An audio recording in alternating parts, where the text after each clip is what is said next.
In this video, you will learn about German verbs with prefixes in the past tense. But first we need to ask, what is a prefix? Well, an example of a prefix is simply the three letters pre at the beginning of prefix. It's an attachment which, if added to a normal word, adds certain meaning to create a new word. Other examples of prefixes in English are dis in disappear, miss in misspell, re in rewrite, over in overestimate, un in undo, trans in transform, or d in devalue.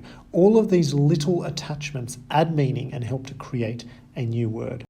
The tricky thing in German is that these prefixes are sometimes separated from the rest of the word, and so this video is dedicated to helping you figure out when that happens in the past tense and when not. How do you form the past participles of verbs with prefixes in the German language?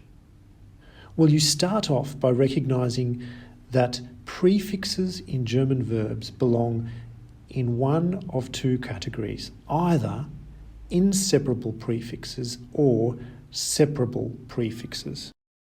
The main inseparable prefixes in German are be, ge, emp, ent, miss, ver, and zer. German verbs that begin with one of these prefixes never separate the two parts of the verb or put anything in between them.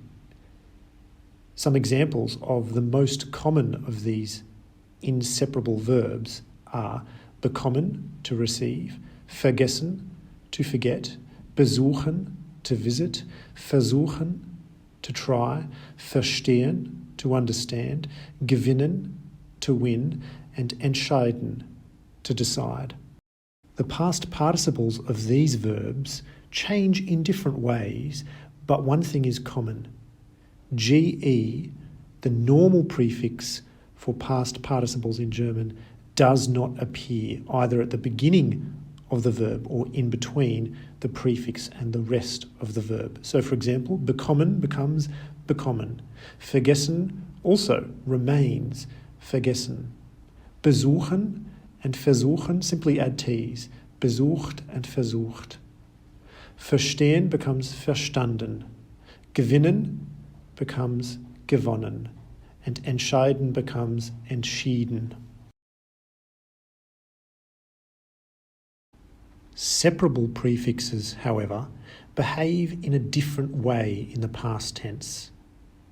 The most common separable prefixes include prepositions like ab, an, auf, aus, bei, mit, nach, statt, vor, and zu, as well as adverbs like fort, los, nieder, vorbei, weg, zurück, zusammen, and even nouns like fest and teil. Verbs with separable prefixes split into two in the present tense.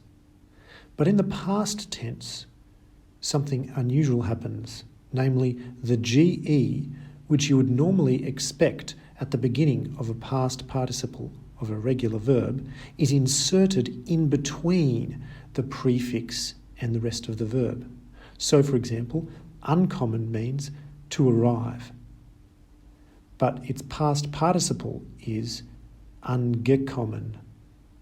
Aufstehen means to get up or to stand up. Its past participle is aufgestanden. Zuhören means to listen, but its past participle is zugehört. The most important question for your German, which I hope you're asking yourself, is how do I know whether a German verb is inseparable or separable? One way of finding this out is simply to memorize the different prefixes as either inseparable or separable. But another way is by looking at where the stress of the word is. You may have noticed that all the words on the left-hand side have their stress on the second half of the word, bekommen, vergessen, besuchen, versuchen, verstehen, gewinnen, and entscheiden. Separable verbs, on the other hand, have their stress on the separable prefix itself. Ankommen, aufstehen, and zuhören. This is a crucial, handy tip which will help you very quickly and spontaneously to differentiate between the two types of verbs and begin to use them properly. Of course, it is also important simply to learn the past participle when you learn a new verb, but this trick will help you significantly. Here are some example sentences to finish. Each of these sentences includes a separable verb and an inseparable verb. Firstly, at Christmas I woke up and received a present. An Weihnachten bin ich aufgestanden und habe ein Geschenk bekommen. Notice that aufstehen, in which the stress is on the auf, is a separable verb, and GE has been inserted in between the prefix and the rest of the verb. But bekommen is not a separable verb, and therefore there is no GE. Secondly, I tried, but I arrived late. Ich habe versucht, aber ich bin spät angekommen. Again, versucht includes this inseparable prefix ver, whereas ankommen includes a separable prefix an, which is more easily detached from the rest of the verb, and GE is inserted between.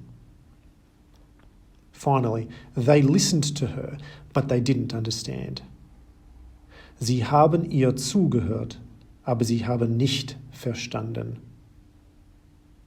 In this example too, we have a separable verb, zuhören, which has become zugehört because zu is a separable prefix on which the stress is laid when you pronounce it. But verstehen is not a separable verb, and therefore nothing can be added to it